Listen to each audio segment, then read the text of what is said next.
আসসালামু আলাইকুম। অনেকেই আমাকে বলছেন যে, আফসার ভাইয়া আপনি এইভাবে কিভাবে ছবি তৈরি করেন? যেমন একসাথে আমি একটা ভ্রমণে গেছিলাম, রোহিঙ্গা ক্যাম্পের ভ্রমণে। সেখানে কিন্তু আমি এক সাইডে ৩ টা আরেক সাইডে ১ টা অর্থাৎ ৪ টা ছবি একসাথে দিয়ে কোলেজ ফটো কিভাবে তৈরি করি। এগুলো বেশিরভাগ ফেসবুকের জন্য বেশিরভাগ মানুষ এভাবে করে ছবি আপলোড দিয়ে থাকে। আমরা আজকে সেটা তৈরি করা শিখব।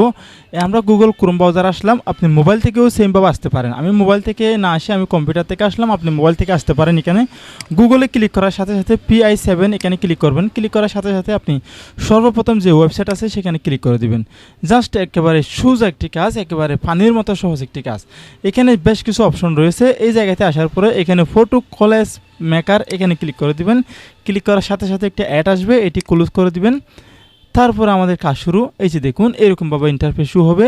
এখানে আপনি একটা ফ্রেমে 30টা পর্যন্ত ছবি রাখতে পারেন। যেমন এখানে দেখতে পাচ্ছেন ম্যাক কোলেজ ফ্রি, এখানে ক্লিক করে দিলাম। এখানে ক্লিক করার সাথে সাথেই কিন্তু আমাদের সামনে এইভাবে করে ইন্টারফেস শুরু হবে।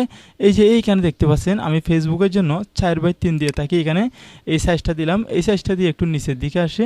এখান থেকে আমি 3-তে ক্লিক করলাম। অর্থাৎ আমি একটা ফ্রেমে 3টা ছবি রাখবো, সেই জন্য 3-তে ক্লিক করলাম। তারপর এখানে বেশ কিছু ফ্রেম দিচ্ছে আমাকে। ধরুন আমি এখান থেকে এইটাতে ক্লিক করলাম। ধরুন আমার ফ্রেমটা কত সুন্দরভাবে তৈরি হয়ে গেল, 3টা ছবি। এখানে দেখতে পাচ্ছেন ট্যাপ টু অ্যাড ফটো, এখানে ক্লিক করলাম। এখানে ক্লিক করার সাথে সাথে আমাকে নিয়ে যাবে আমার ছবি যেখানে রয়েছে। তো আমি ডেস্কটপ থেকে আনতেছি, আপনি মোবাইল থেকে হলে আপনার যে গ্যালারি আছে সেখান থেকে আপনি ছবি নিয়ে আসবেন। ডেস্কটপ থেকে আমি সেমভাবে একটা ছবি তৈরি করতেছি।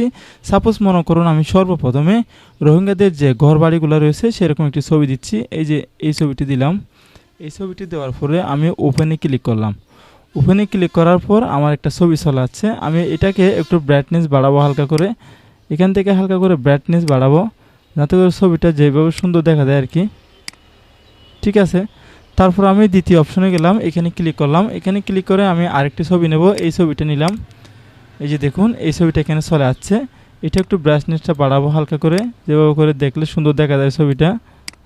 এই যে এভাবে করে ঠিক আছে। তারপরে এখানে যে বড় ফ্রেমটি রয়েছে এখানে ক্লিক করলাম। এখানে ক্লিক করার পরে আমি আরেকটি ছবি নেব। সেখানে এই যে এই ছবিটি দিয়ে দেখি কেমন হয়। আমি এই ছবিটি নিয়ে আসলাম। এই ছবিটা এক সাইডে হয়ে গেছে, মাঝখানে আনতে হবে। মাঝখানে যদি ছবিটা আনতে চান তাহলে আমাদের কি করতে হবে, এখান থেকে ক্রপ অপশনে যাব। দেখুন এখান থেকে ক্রপ অপশন আসার পরে এই ছবিটাকে এভাবে করে নাড়াচাড়া করলাম। তারপরে অ্যাপ্লাই বাটনে ক্লিক করে দিলাম। দেখুন ছবিটা এখন মাঝখানে আসছে। অর্থাৎ আপনি চাইলে এখান থেকে আরও অনেক সুন্দর সুন্দর ফ্রেম রয়েছে। এখানে লাভ ফ্রেম রয়েছে, বিভিন্ন ধরনের ইমোজি ফ্রেম রয়েছে।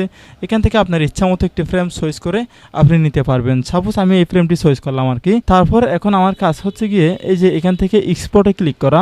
এই যে এই জায়গাতে দেখুন এক্সপোর্টে ক্লিক করার পর আপনি কি ছবিটা PNG অথবা JPG-তে সেভ করতে চান? আমি ছবিটা JPG-তে সেভ করতে চাই। এই JPG-তে ক্লিক করলাম। ক্লিক করার পরে এখন এইখানে দেখুন ডাউনলোড অপশন, ডাউনলোডে ক্লিক করলাম। দেখুন অলরেডি আমার ছবিটা ডাউনলোড হয়ে গেছে সম্পূর্ণ ফ্রিতে এবং বিনামূল্যে। আমি এখন মাই কোলেজ ফটোটি একটু দেখব। এখানে ক্লিক করে দিলাম ডাউনলোড করা ছবিটি। আপনি মোবাইল থেকে হলে আপনার যেখানে ছবিগুলো ডাউনলোড হয় সেখানে কিন্তু আপনি চেক করলে পেয়ে যাবেন। এই যে দেখুন আমি ছবিটা তৈরি করে ফেললাম। এভাবেই করে মূলত আপনারা ছবি তৈরি করে বিভিন্ন বেশি ছবি থাকলে তাহলে সেই ছবিগুলোকে এভাবে করে তৈরি করে ফেসবুকের জন্য, ইউটিউবের জন্য, সোশ্যাল মিডিয়া যে কোনো প্ল্যাটফর্মের জন্য আপনি এখান থেকে বানিয়ে নিতে পারবেন।